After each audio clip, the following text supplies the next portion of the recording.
होता है, कृत्य जो है वो किसी काम के नहीं, कृत्य का कोई मूल्य नहीं। ऋषि कहते हैं जो तुम करते हो ना, तुम अच्छा करते हो, बुरा करते हो, खराब करते हो, जो भी तुम करते हो उसका कोई मूल्य नहीं। तुम पाप करते हो, पुण्य करते हो, उसका कोई मूल्य नहीं।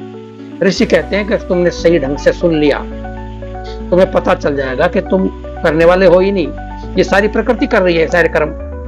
तुम्हारे माध्यम से प्रकृति तुमसे काम करवाती है, अच्छे काम भी कराती है, बुरे काम भी कराती है, लेकिन साधक से जो गुरु के साथ जुड़ा हुआ है कभी गलत काम नहीं कराती प्रकृति। उसके मंगल के लिए कराती है, उसके कल्याण के लिए करवाती है इससे काम। इसलिए इस बात को गहरे से समझ लीजिए कि जो आप करने जा रहे हैं और कर रहे हैं उसके अतिरिक्त आपके जीवन में मंगल नहीं है। कर्म जो होगा आपसे, जो निकलेगा कर्म, वो निष्काम कर्म निकलेगा, क्योंकि आप गुरु से जुड़े हुए हैं, आप धर्म से जुड़े हुए हैं, आप मंगल से जुड़े हुए हैं, आप परमात्मा से जुड़े हुए हैं, आप सत्य से जुड़े हुए हैं। तो कैसे आपका मंगल हो सकता है, मुझे ये बताइए। आपका मंगल तो हो ही नहीं सकता। तो आपका अमंगल नहीं होगा, इसके लिए ऋषि कहते हैं कि जाग के सुनो, जो भी कहा जाता है उसको श्रवण मात्रेण, केवल सुनने के मात्र से ही आपका कल्याण हो जाएगा, कुछ अलग से करने की आवश्यकता नहीं है। लेकिन लोग क्या करते हैं, लोग बेईमानी करते हैं, क्योंकि वास्तव में तो यह है कि जितनी प्रगाढ़ता से सुनोगे उतनी ही जल्दी घटना घट जाएगी। देर अगर होती है, समझना कि सुनने में कुछ गड़बड़ हो रही है तुम्हारे, ये मत सोचना कि सुन लिया तो समझ लिया ना। अब करेंगे तो फल मिलेगा, बेईमानी हो रही सारी।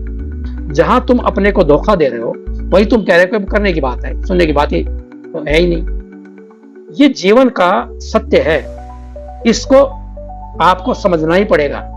इस सत्य को आप नहीं समझेंगे तो कभी समझ में आएगा ही नहीं। तो मैं फिर दोबारा से समझा देता हूं कि कैसे कैसे क्या क्या कह रहे हैं ऋषि। ऋषि कहते हैं कि आपको कुछ करने की जरूरत नहीं है। क्या करने की जरूरत नहीं है?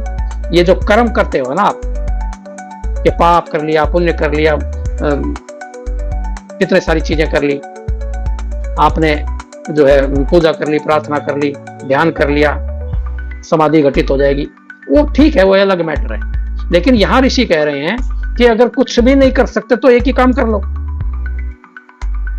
क्या करना है? एक काम करना है कि जागरण साधना है, बस, और कुछ नहीं करना। जागरण साध लिया तो सब सद गया, जागरण नहीं सदा तो कुछ भी नहीं सदा। ऋषि कहते हैं जाग कर मेरी बात सुनो, श्रवण मात्र से, केवल सुनने मात्र से सब कुछ हो जाएगा, कुछ भी करने की आवश्यकता नहीं है।